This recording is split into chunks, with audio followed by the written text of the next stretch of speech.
Welcome to Pindar Poetry. We hope you learned something new. In this video, I will explain how to fill the Imm5713E form. This guide will help you navigate each section with ease, ensuring your application is completed accurately. We'll cover everything from understanding the form's purpose to the final submission steps. Paying close attention to details now can save you time and prevent delays later in your process. Let's get started on making this task straightforward and stress-free for you. Moving to Section A, this part focuses on your personal details. It's crucial to enter your full legal name exactly as it appears on your official identification documents. Double-check your date of birth, country of birth, and all contact information, including your email and phone number.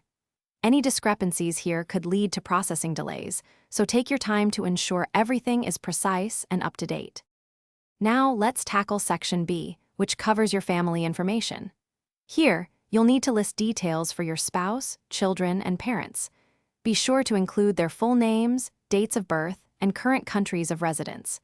It's important to accurately reflect their marital status and your relationship to each individual. Completeness and accuracy in this section are vital for a smooth application process.